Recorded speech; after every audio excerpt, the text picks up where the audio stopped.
Pemirsa, seorang ibu di Tangerang, Banten tega menganiaya anak kandungnya sendiri yang masih balita hingga tewas. Dugaan sementara penganiayaan terjadi karena ibu tersebut depresi atas kondisi rumah tangganya. Warga Kampung Gebang, Periuk, Kota Tangerang, Banten Sabtu pagi gempar atas tewasnya Kuena Lasita Ramadhani, balita yang baru berusia 1,5 tahun. Balita tersebut diduga tewas akibat dianiaya oleh orang tua kandungnya sendiri. Meski sebelumnya balita perempuan tersebut sempat dilarikan ke rumah sakit, namun korban tak sempat tertolong. Jenazah balita itu dalam kondisi mengenaskan, penuh luka memar akibat pukulan benda tumpul. Dugaan sementara, penganiayaan ini dipicu kondisi kejiwaan orang tua korban yang depresi karena suami keduanya tidak mengakui bocah malang tersebut sebagai anaknya. Diem, anaknya diem. Nggak bandel juga sih, diem dia mah. Nggak pernah keluar lagi. Ibunya nggak pernah keluar, anaknya nggak pernah keluar.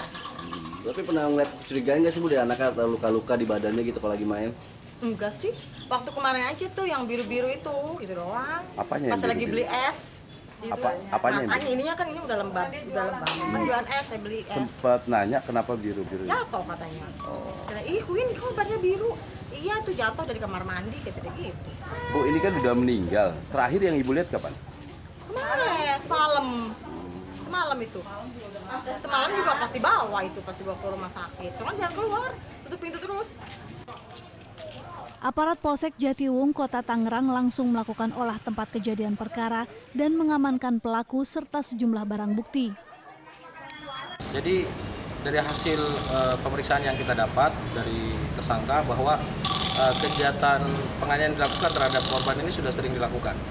Jadi kadang yang bersangkutan itu merasa jengkel sama anak tersebut atau marah terhadap anak tersebut, itu melihat anak tersebut kemarahannya itu meledak-meledak sehingga menuangkan kemarahan tersebut dengan cara memukulin korban dengan tanpa sadar.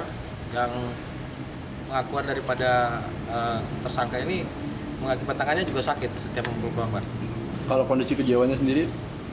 Sampai saat ini kondisi kejiwaannya masih menurut kami masih normal, namun nanti akan kami periksa ke psikiater. Guna memastikan sejak kapan melakukan penganiayaan terhadap korban, penyidik Polsek Jatiwung, Kota Tangerang hingga saat ini masih melakukan pemeriksaan terhadap tersangka Rosita. Jika terbukti bersalah, pelaku dapat dijerat Undang-Undang Nomor 23 Tahun 2002 tentang Perlindungan Anak dengan ancaman hukuman maksimal 15 tahun penjara. Dari Tangerang, Banten, Rusdi Muslim, TV One mengabarkan. Lalu bagaimana informasi terkini dari kasus penganiayaan yang dilakukan seorang ibu terhadap anak balitanya sendiri? Kita sudah terhubung dengan Kapolsek Jatiwung, Tangerang, Kompol Eliantoro Jamlaf. Selamat sore, Pak Eliantoro. Selamat sore, Pak. Selamat sore, Mbak. Ya, Pak Eliantoro, tadi disebutkan juga dalam berita sebelumnya bahwa tersangka ini kerap marah terhadap anaknya sendiri. Apa sebenarnya yang membuat ia merasa begitu jengkel pada anaknya sendiri dari pengakuan tersangka?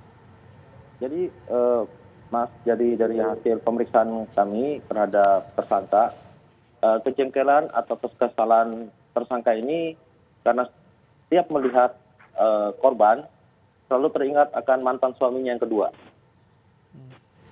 Ini artinya penganiayaan sudah sering dilakukan begitu ya, Pak? Dari hasil keterangan yang disampaikan oleh tersangka sudah sering dilakukan setiap mengingat apa yang sudah dilakukan oleh mantan suaminya.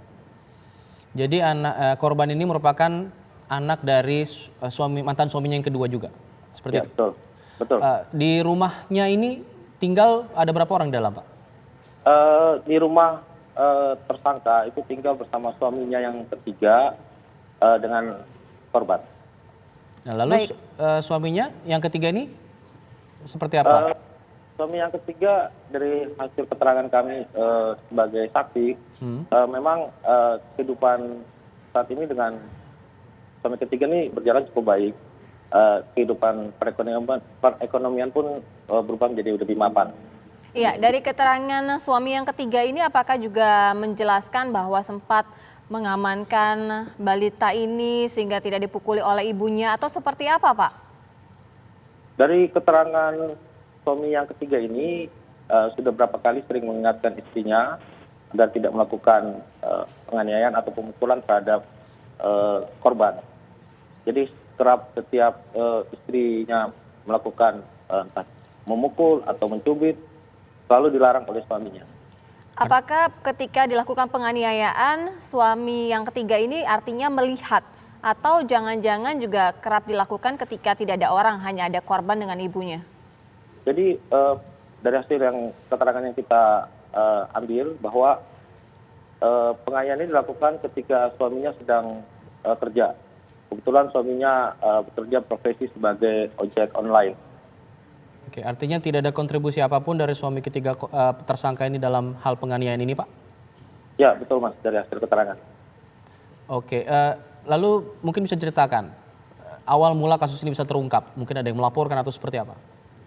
Jadi awal mulanya kasus ini terungkap, kami mendapat laporan dari Rumah Sakit Bunda Sejati, di mana dari rumah sakit tersebut menyampaikan bahwa ada pasien kebetulan balita meninggal dunia dengan kondisi yang tidak wajar, yaitu hampir di sekujur tubuhnya terdapat lebam.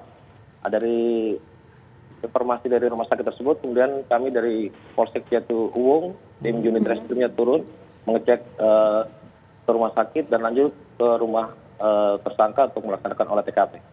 Iya, dari keterangan para tetangga tadi mengatakan bahwa pelaku tersangka ini jarang keluar rumah bersama korban. Apakah artinya tetangga ini tidak ada yang pernah menyaksikan ataupun dari keterangan saksi yang menyaksikan bahwa tersangka pernah melakukan kekerasan terhadap korban?